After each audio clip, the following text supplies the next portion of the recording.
जय श्री कृष्णा, जय श्रीमन नारायण। दोस्तों, आज आप सुनिए श्रीमद् भागवत महापुराण कथा 10वें स्कंध उत्तरार्ध का 52वां अध्याय। इस अध्याय में आज आप सुनेंगे द्वारका गमन, श्री बलराम जी का विवाह तथा श्री कृष्ण के पास रुक्मिणी जी का संदेश लेकर ब्राह्मण का आना। श्री सुखदेव जी कहते हैं, प्यारे परीक्षित, भगवान श्री कृष्ण ने इस प्रकार इक्ष्वाकुनंदन द्वारा मुचुकुंद पर अनुग्रह किया। अब उन्होंने भगवान की परिक्रमा की, उन्हें नमस्कार किया और गुफा से बाहर निकले।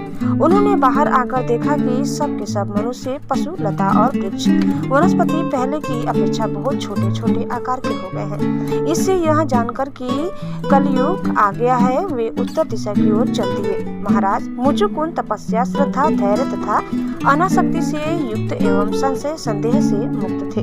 वे अपना चित्त भगवान श्री कृष्ण में लगाकर गंधमादन पर्वत पर जा पहुँचे। भगवान नर नारायण के नित्य निवास स्थान बद्रिक आश्रम में जाकर बड़े शांत भाव से गर्मी, सर्दी आदि द्वंद सहते हुए वे तपस्या के द्वारा भगवान की आराधना करने लगे। इधर भगवान श्री कृष्ण मथुरापुरी में लौट आए।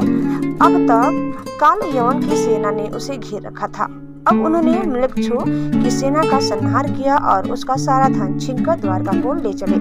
जिस समय भगवान श्री कृष्ण के आज्ञा अनुसार मनुष्यों और बैलों पर वह धन ले जाया जाने लगा, उसी समय मगध राज जरासंध फिर 23 अक्षौहिणी सेना लेकर आ थमका। परीक्षित शत्रु सेना का प्रबल वेग देखकर भगवान श्री कृष्ण और बलराम मनुष्यों की सी लीला करते हुए उसके सामने से बड़ी फुर्ती के साथ भाग निकले। उनके मन में तनिक भी भय न था, फिर भी मानो अत्यंत भयभीत हो गए हो। इस प्रकार का नाट्य करते हुए वह सब का सब धन वहीं छोड़कर अनेक योजनों तक वे अपने कमदल के समान सुकोमल चरणों से पैदल भागते चले गए। जब महाबली मगध राज जरासंध ने देखा कि श्री कृष्ण और बलराम तो भाग रहे हैं, तब वह हंसने लगा और अपनी रथ सेना के साथ उनका पीछा करने लगा। उसे भगवान श्री कृष्ण और बलराम जी के ऐश्वर्य, प्रभाव आदि का ज्ञान न हुआ था। बहुत दूर तक दौड़ने के कारण दोनों भाई कुछ थके से गए। अब वे बहुत ऊंचे प्रवर्षण पर्वत पर चढ़ गए। उस पर्वत का प्रवर्षण नाम इसलिए पड़ा था कि वहाँ सदा ही मेघ वर्षा किया करते थे। परीक्षित, जब जरासंध ने देखा कि वे दोनों पहाड़ में छिप गए और बहुत ढूंढने पर भी पता न चला, तब उसने ईंधन से भरे हुए प्रवर्षण पर्वत के चारों ओर आग लगवाकर उसे जला दिया। जब भगवान ने देखा कि पर्वत के छोर जलने लगे हैं, तब दोनों भाई जरासंध की सेना के घेरे को लांघते हुए बड़े वेग से उस 11 योजन ऊंचे पर्वत से एकदम नीचे धरती पर कूद आए।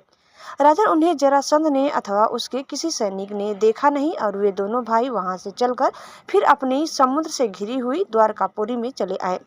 जरासंध ने झूठ मूठ ऐसा मान लिया कि श्री कृष्ण और बलराम तो चल गए और फिर वह बहुत बड़ी सेना लौटाकर मगध देश को चला गया। यह बात मैं तुमसे पहले ही कह चुका हूँ कि अनर्थ देश के राजा श्रीमान रैवत जी ने अपनी रेवती नाम की कन्या ब्रह्मा जी की प्रेरणा से बलराम जी के साथ ब्याह दी।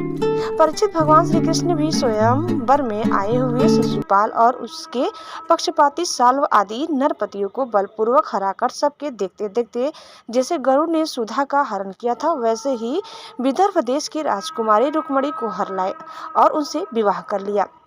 श्री कृष्ण जी रुक्मिणी जी राधा भीष्म की कन्या और स्वयं भगवती लक्ष्मी जी का अवतार थी। राजा परीक्षित ने पूछा, भगवान, हमने सुना है कि भगवान श्री कृष्ण ने भीष्म का नंदिनी परम सुंदरी रुक्मिणी देवी को बलपूर्वक हरण करके राक्षस विधि से उनसे विवाह किया था। महाराज, अब मैं यह सुनना चाहता हूँ कि परम तेजस्वी भगवान श्री कृष्ण ने जरासंध, साल्व आदि नरपतियों को जीतकर किस प्रकार रुक्मिणी का हरण किया। ब्रह्मांड से भगवान श्री कृष्ण की लीलाओं के संबंध में क्या कहना है? वे स्वयं तो पवित्र हैं ही, सारे जगत का मल धो बहाकर उसे भी पवित्र कर देने वाली हैं। उनमें ऐसी लोकोत्तर माधुरी है जिसे दिन रात सेवन करते रहने पर भी नित्य नया नया रस मिलता रहता है। भला ऐसा कौन रसिक, कौन मर्मज्ञ है जो उन्हें सुनकर तृप्त न हो जाए। श्री सुखदेव जी कहते हैं, परीक्षित, महाराज भीष्मक विदर्भ देश के अधिपति थे। उनके 5 पुत्र और एक सुंदरी कन्या थी। सबसे बड़े पुत्र का नाम था रुक्मी और 4 छोटे छोटे थे, जिनके नाम थे क्रमशः रुक्मरथ, रुक्मबाहु, रुक्मकेश और रुक्ममाली। इनकी बहन थी सती रुक्मिणी। जब उसने भगवान श्री कृष्ण के सौंदर्य, पराक्रम, गुण और वैभव की प्रशंसा सुनी, जो उसके महल में आने वाले अतिथि प्रायः गाया ही रहते थे। तब उसने यही निश्चय किया कि भगवान श्री कृष्ण ही मेरे अनुरूप पति हैं। भगवान श्री कृष्ण भी समझते थे कि रुक्मिणी में बड़े सुंदर सुंदर लक्षण है, वह परम बुद्धिमती है, उदारता, सौंदर्य, शील, स्वभाव और गुणों में भी अद्वितीय है, इसलिए रुक्मिणी जी ही मेरी अनुरूप पत्नी है। अतः भगवान ने रुक्मिणी जी से विवाह करने का निश्चय किया। रुक्मिणी जी के भाई बंधु भी चाहते थे कि हमारी बहन का विवाह श्री कृष्ण से ही हो, परंतु रुक्मी श्री कृष्ण से बड़ा द्वेष रखता था। उसने उन्हें विवाह करने से रोक दिया और शिशुपाल को ही अपनी बहन के योग्य वर समझा। जब परम सुंदरी रुक्मिणी को यह मालूम हुआ कि मेरा बड़ा भाई रुक्मी शिशुपाल के साथ मेरा विवाह करना चाहता है, तब वे बहुत उदास हो गई। उन्होंने बहुत कुछ सोच विचार कर एक विश्वास पात्र ब्राह्मण को तुरंत श्री कृष्ण के पास भेजा। जब वे ब्राह्मण देवता द्वारकापुरी में पहुंचे, तब द्वारपाल उन्हें राजमहल के भीतर ले गए। वहां जाकर ब्राह्मण देवता ने देखा कि आदि पुरुष भगवान श्री कृष्ण सोने के सिंहासन पर विराजमान है। ब्राह्मणों के परम भक्त भगवान श्री कृष्ण उन ब्राह्मण देवता को देखते ही अपने आसन से नीचे उतर गए और उन्हें अपने आसन पर बैठाकर वैसे ही पूजा की जैसे देवता लोग उनकी किया करते हैं।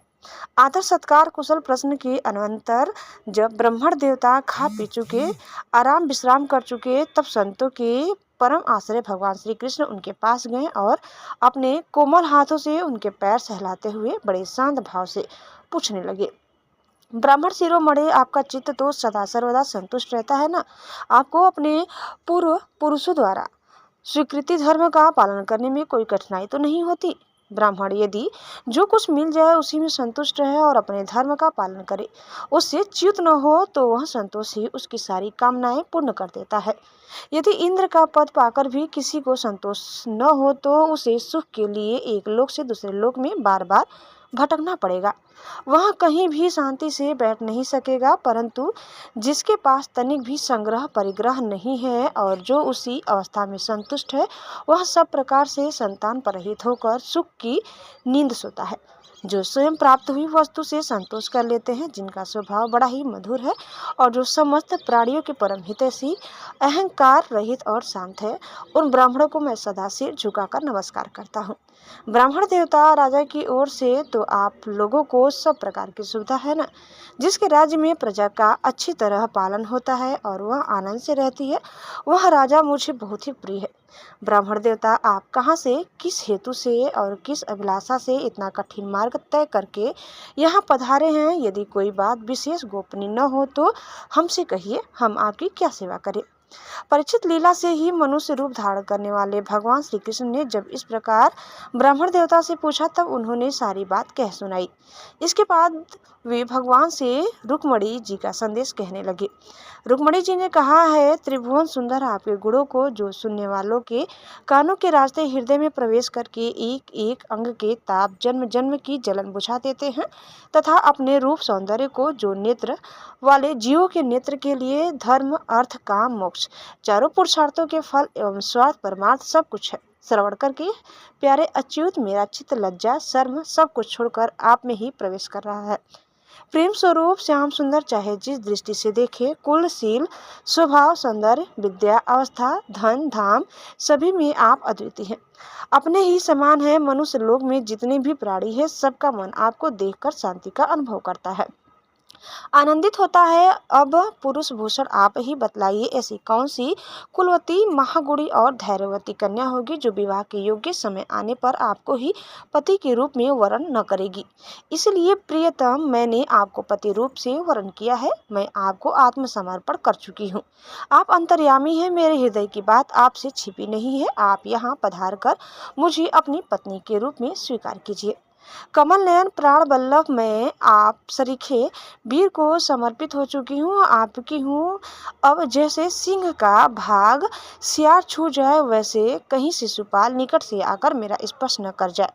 मैंने यदि जन्म जन्म में पुरत इष्ट दान नियम व्रत तथा देवता ब्राह्मण और गुरु आदि की पूजा के द्वारा भगवान परमेश्वर की ही आराधना की हो और वे मुझ पर प्रसन्न हो, तो भगवान श्री कृष्ण आकर मेरा परिग्रहण करें। शिशुपाल अथवा दूसरे दूसरा कोई भी पुरुष मेरा स्पर्श न कर सके। प्रभु आप अजीत हैं, जिस दिन मेरा विवाह होने वाला हो उसके एक दिन पहले आप हमारी राजधानी में गुप्त रूप से आ जाइए और फिर बड़े बड़े सेनापतियों के साथ शिशुपाल तथा जरासंध की सेनाओं को मत डालिए, तहस नहस कर दीजिए और बलपूर्वक राक्षस विधि से वीरता का मूल्य देकर मेरा परिग्रह कीजिए। यदि आप यह सोचते हो कि तुम तो अंतःपुर में भीतर के जनाने महलों में पहरे के अंदर रहती हो, तुम्हारे भाई बंधु को मारे बिना मैं तुम्हें कैसे ले जा सकता हूँ, तो इसका उपाय मैं आपको बतलाई देती हूँ। हमारे कुल का ऐसा नियम है कि विवाह के पहले दिन कुल देवी का दर्शन करने के लिए एक बहुत बड़ी यात्रा होती है। जुलूस निकलता है जिसमें विवाही जाने वाली कन्या को दुल्हन को नगर के बाहर गिरजा देवी के मंदिर में जाना पड़ता है। कमल नयन उमापति भगवान शंकर के समान बड़े बड़े महापुरुष भी आत्मशुद्धि के लिए आपके चरण कमलों की धूल से स्नान करना चाहते हैं। यदि मैं आपका वह प्रसाद आपकी चरण धूल नहीं प्राप्त कर सकी तो व्रत द्वारा शरीर को सुखाकर प्राण छोड़ दूंगी, चाहे उसके लिए सैकड़ों जन्म क्यों न लेने पड़े। कभी न कभी तो आपका वह प्रसाद अवश्य ही मिलेगा। ब्राह्मण देवता ने कहा, यदुवंशी शिरोमणि, यही रुक्मिणी के अत्यंत गोपनीय संदेश है जिन्हें लेकर मैं आपके पास आया हूँ। इसके संबंध में जो कुछ कहना हो करना हो विचार कर लीजिए और तुरंत ही उसके अनुसार कार्य कीजिए। तो दोस्तों, इस प्रकार कथा यही समाप्त होता है। उम्मीद करते हैं कि आपको हमारी आज की कथा जरूर पसंद आई होगी। कैसी लगी कमेंट करके बताइए। चैनल में नए हैं तो प्लीज़ लाइक शेयर और सब्सक्राइब करना न भूलें। धन्यवाद। जय श्री कृष्णा, जय श्रीमन नारायण। एक बार प्रेम से बोलिए श्री बांके बिहारी लाल की जय।